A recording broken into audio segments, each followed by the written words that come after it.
Vale, vamos a meternos de lleno en esto. Imaginemos la escena. Estamos en la Universidad de Harvard. Pero ojo, no en una aburrida clase magistral, sino de repente en medio de una tensa situación con rehenes. Un hijo ha sido secuestrado. ¿A que se acelera el pulso de solo pensarlo? Pues ese es exactamente el escenario que nos plantea el análisis de hoy. Los secuestradores exigen un rescate tremendo, $1 millón, ni más ni menos. Pero, atención al giro de la historia, porque el secuestrador en esta simulación no es un criminal cualquiera, es Robert Mukin, nada menos que el director del proyecto de investigación de negociación de Harvard. Y el tipo que tiene que rescatar a su hijo es Chris Voss, un antiguo policía de patrulla de Kansas City que acabó siendo el negociador principal de secuestros internacionales del FBI. O sea, pongámonos en situación. Voss está rodeado de los mejores académicos del mundo, las mentes más brillantes de la teoría de la negociación, y lo acaban de acorralar con una amenaza letal inminente. Así que ante la feroz exigencia del profesor, Voss no se altera. Simplemente le mira fijamente, esboza una sonrisa y suelta esta perla. Lo siento, Robert, pero ¿cómo se supone que voy a conseguir eso si ni siquiera sé que está vivo? ¡Boom! Con esta única y perfecta pregunta abierta, desarmó por completo a los mayores expertos del planeta. Se quedaron totalmente aturdidos, frustrados y sin saber cómo seguir presionando. Fijaos en que él no atacó en ningún momento, simplemente hizo que tropezaran con su propia demanda. Una genialidad. Y claro, esto nos lleva directos al material base de nuestro análisis de hoy, el increíble libro Rompe la barrera del no, escrito por el mismísimo Chris Voss. La trayectoria de Voss es un viaje alucinante, pasando de ser un policía local a formar parte del alto mando internacional del FBI. Y lo que descubrió, tras décadas de patear la calle y enfrentarse a situaciones límite, es que las tácticas del FBI no solo sirven para desarmar a terroristas. ¿Qué va? Son principios psicológicos fundamentales que literalmente pueden convencer a casi cualquier persona de casi cualquier cosa. Sección 1. La evolución de la negociación, de la fuerza a la empatía. Y hay que decir que llegar a este punto fue un proceso de ensayo y error bastante doloroso. En los años 70, la única estrategia real de la policía era básicamente la fuerza bruta. Hablar un poco, ganar tiempo y entrar a punta de pistola. Y esto tristemente acabó en tragedias inmensas como las de la cárcel de Ática o Múnich. Luego en los 80 se intentó dar un salto más intelectual con el proyecto de negociación de Harvard. Promovían enfoques superracionales y resolución de problemas mediante la pura lógica. Sonaba muy moderno en papel. Sin embargo, en los 90, con los asedios catastróficos de Waco y Ruby Ridge, quedó trágicamente claro que intentar negociar de forma 100% racional con alguien que está en medio de una crisis mental, simplemente no funciona. Pero el verdadero punto de inflexión, el que forzó un cambio legal e institucional masivo, fue el famoso caso Downs contra Estados Unidos en 1975. Todo surgió a raíz de un fatídico secuestro aéreo en Jacksonville unos años antes, en el 71. Los agentes del FBI perdieron la paciencia. Dispararon al motor del avión y la reacción del secuestrador fue asesinar a los rehenes y suicidarse. Los tribunales dictaminaron que el FBI fue legalmente negligente por convertir una espera tensa pero manejable en un tiroteo mortal. Esto cambió el protocolo para siempre.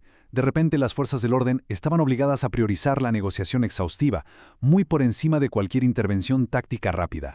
Sección 2. Razón contra emoción. El fallo de la lógica pura. Y aquí es donde entra en juego la revolucionaria teoría del Premio Nobel de Economía, Daniel Kahneman. Él nos explica que nuestro cerebro opera, a grandes rasgos, con dos sistemas. El sistema 1 es nuestra mente animal. Es rapidísima, totalmente instintiva y profundamente emocional. Por otro lado, tenemos el sistema 2, nuestra mente lógica, que es lenta, más deliberativa y reflexiva. Y Kahneman demostró algo clave. El sistema 1 manda. Ante cualquier estímulo, nuestra primera reacción viene de esa emoción animal. Y es precisamente esa emoción la que termina guiando y dirigiendo las decisiones supuestamente racionales del sistema 2.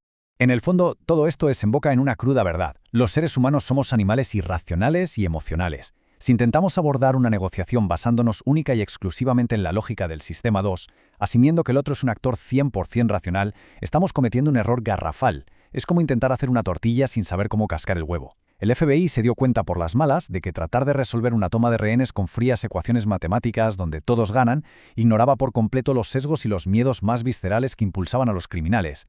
Y justo aquí es donde vuelve a brillar esa técnica maestra que vimos en el simulacro de Harvard, las llamadas preguntas calibradas. Básicamente, son preguntas abiertas que empiezan con ¿cómo o qué?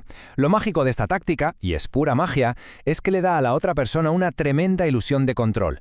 Tienen que pensar en la respuesta, sienten que tienen el poder, pero en la práctica, al obligarlos a pensar en cómo resolver nuestro problema, como hizo Boss al preguntar cómo iba a conseguir $1.000.000, estamos forzando a su sistema 2 lógico a trabajar a tal velocidad que acaba agotando toda la agresividad emocional del sistema 1.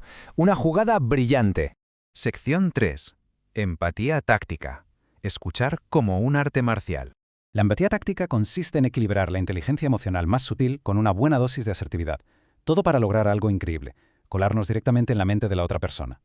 A menudo pensamos que escuchar es algo pasivo, ¿verdad? Pues nada más lejos de la realidad. La escucha activa es la herramienta más dinámica, intensa y transformadora que un negociador puede utilizar para construir confianza real. Porque, ojo a esto, si no aplicamos esta escucha táctica, caemos de cabeza en lo que se conoce como el estado de esquizofrenia de la negociación. Es un fenómeno psicológico fascinante. Pensémoslo. Cuando dos personas discuten, cada una está tan centrada en justificar lo suyo que nadie escucha al otro. Y cuando se callan, tampoco escuchan, solo están maquinando sus contraargumentos, oyendo únicamente esa voz defensiva dentro de su propia cabeza. Al final, lo que parece una conversación entre dos es en realidad una discusión a gritos entre 4 voces invisibles. Increíble, ¿no? Entonces, para romper ese caos absoluto, el objetivo primordial es acallar la mente de la otra persona. Y los pasos para conseguirlo son muy claros. Hay que enfocar toda nuestra atención de manera exclusiva y genuina en la otra parte. Queremos desenterrar esas necesidades reales que no están expresando en voz alta y sobre todo crear un entorno donde sientan seguridad y aceptación incondicional. Porque cuando un ser humano percibe que alguien de verdad está intentando comprender su dolor o su postura, esas voces internas por fin se silencian. Bajan las defensas y la persona de repente se abre. Sección 4. La vida es negociación. ¿Cómo aplicar las tácticas del FBI en el día a día? Aquí es donde surge una pregunta bastante provocadora. A la hora de la verdad, ¿cuál es la diferencia real entre un secuestrador atrincherado y un director ejecutivo implacable de una gran empresa? Bueno, psicológicamente hablando, en medio de un conflicto, casi ninguna. Al fin y al cabo, ambos son simples seres humanos intentando sacar la mejor tajada posible, y ambos están motivados por exactamente los mismos miedos innatos, percepciones irracionales y un deseo absoluto de mantener el control. Y esto es precisamente lo que nos demuestra que las situaciones de alto riesgo están por todas partes en nuestro día a día. Pensemos en cerrar ese contrato vital para el negocio, esquivar que nos timen al comprar un coche de segunda mano, pedir ese merecido aumento del 10% o la batalla épica de conseguir que los críos se metan en la cama a las 9 en punto. Todas estas son interacciones con una carga emocional brutal, así que las herramientas que el FBI inventó para lidiar con secuestradores inestables resultan ser exactamente las mismas que necesitamos para salir airosos de las tensiones en nuestra propia vida, personal y profesional. En definitiva, la gran conclusión de nuestro análisis es que la negociación no es más que comunicación con resultados. No hace falta convertirse en un abusón, ni ir pisoteando a los compañeros de trabajo o a la familia. Se trata de entender cómo navegar por el inevitable conflicto humano desde la empatía y la táctica. Así es como se consiguen los resultados que necesitamos para avanzar en la vida, pero sin dejar un rastro de relaciones rotas por el camino. Y para poner el broche de oro, dejemos una pequeña reflexión en el aire. Si ahora sabemos que la verdadera llave para conseguir lo que queremos es entender a fondo la irracionalidad humana, pensemos, ¿cuál es esa próxima gran conversación que asoma en el horizonte? Y sobre todo, ¿de quién es esa realidad emocional oculta que urge destapar?